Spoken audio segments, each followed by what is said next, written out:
Hello everyone, on this Tuesday afternoon, February 23rd, 2016, the date, the time is just past 4 o'clock Eastern Standard Time, and it's time for another video, for the challenge, day 2, for El Paso, Texas, and so far, it's been a pretty windy, day 1, not gonna really lie, so the wind's really, picked up, yes, last night, just before or after 6Z, and really, howled, right through the night.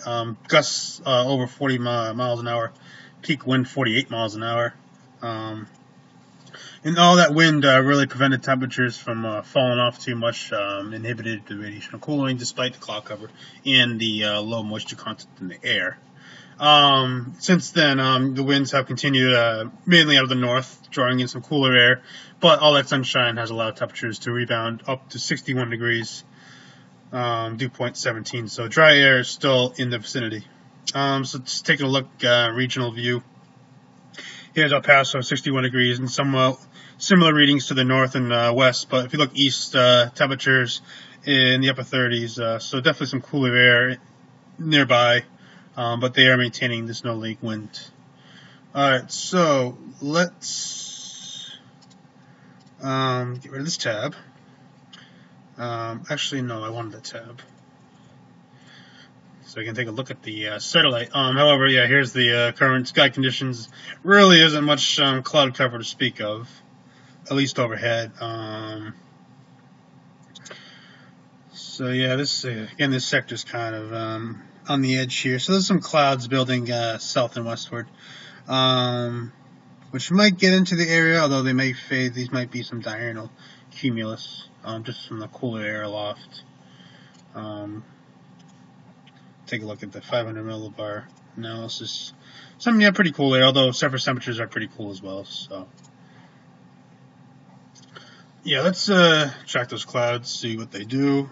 Okay, this all looks good, just a day behind. 18Z forecast satellite. Southwest will do, I hope. Barely. Right in this little corner here, but I think we'll do. So those, according to this, those clouds really don't have any longevity other than just persisting over the areas they are now. And fast forwarding things, and really no clouds to speak of. We're well into day 2 by now, and there's no clouds at all. So I think tomorrow weather will be highly dependent on the wind direction. But let's just take a look at this wonderful dry air. Awesome. PWATs do come up a little bit, or they are up a little bit before really crashing. So I'm just quickly figuring the low potential. Second 60 period possibly. Really light winds. They didn't really have that low level jet that they did before, although here's a bit of a low level jet forming. And like it did last night, the NAM really did a horrible job, and the GFS did quite a bit of job. So I'm definitely going to lean towards the GFS on the overnight hours of the wind. Just the intensity, I think the NAM way underdone the wind for the beginning part of day 1, which kind of hurt a little bit. But here we go. Here the GFS showing over 20 mile an hour, 20 knots slightly from the east. So that'll definitely bring in some of the cooler air over Texas. So let's check the air mass over Texas now. Generally 40s. Nothing really too impressive. And then during the day tomorrow, winds really slacking off to the south. So I think tomorrow has the potential, although Bandulaire doesn't look too impressive, lack of wind in the column. But I think less cold advection. I think the air mass will be able to moderate quite a bit tomorrow. Yeah, let's take a quick look. So the NAM really has these winds bottom out. I don't think that's going to happen. I think the winds are going to stay up. At least, yeah, even these might, and I think this will linger probably into day 2, these higher wind values before really dropping off as high pressure builds in. So temperature, what's up with that? Okay. So according to this, really the call, at least the low levels don't really want. The boundary layer is a little bit shallower tomorrow. So I'm thinking persistence. Yeah, heat's up here tomorrow, but we really aren't mixing up here tomorrow. We're mixing kind of goes up to about 750 millibars or so, and then compared to about well above 650 today. So to compensate for the shallower boundary layer, I think temperatures will be similar to today, despite the lack of the call advection component. It's 5 minutes already. This video, really not much to talk about. So the high looking very persistent. On the low,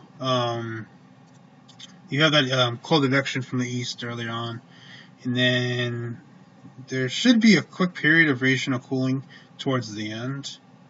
So let's see what the model has in store. Okay, so the NAM has them getting down to around freezing by morning, and then a quick rebound to where they are right now. So I guess whatever today's high, I think is fair game for tomorrow. And then not really tailing off too fast for the second period. I'm a little suspicious on this. I think temperatures might drop off a little faster than this is indicating.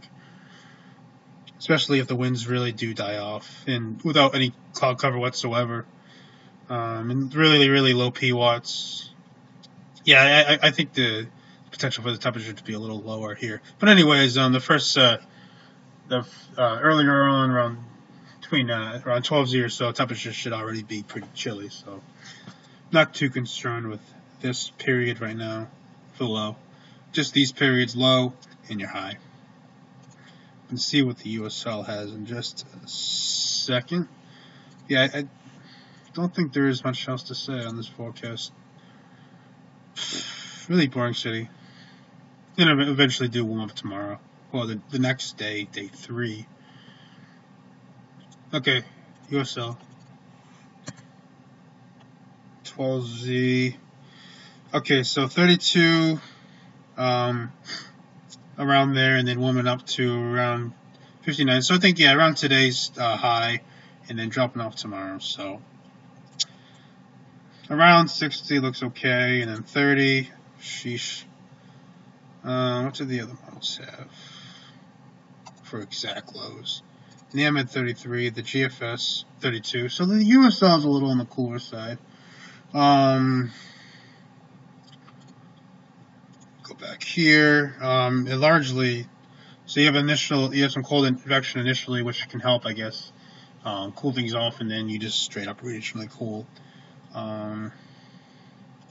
Winds, I mean, they didn't really die off until very late today, but I think tomorrow will be a different story. I think the boundary layer will decouple before 12Z, allowing temperatures to really tail off. Just quickly recap earlier today. Go back to Zulu time.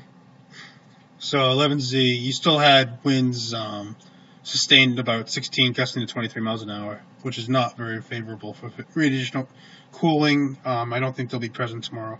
We'll see. Something to monitor. And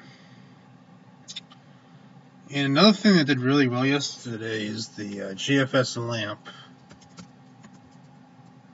It really, KELP. This is what I want. Yep, okay. This model showed the winds staying up all night last night, which did verify. So if we take a look here, but even despite the winds being up here, bringing in some colder air from the east. But really, to get down to these values, I would like to see some really good radiational cooling take place. Is Texas really expected to drop into the 30s tonight?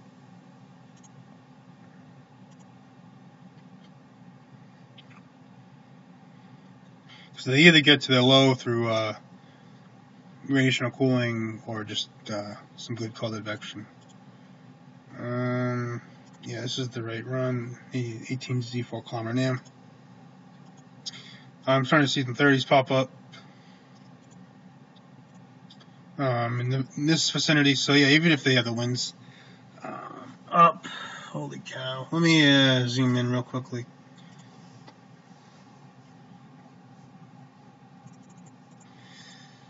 So here's the 4 kilometer, only gets them down to 39 degrees. Oy vey. There's definitely some warm pockets. I think them being elevated around 4,000 feet in near valleys, looking a bit colder. I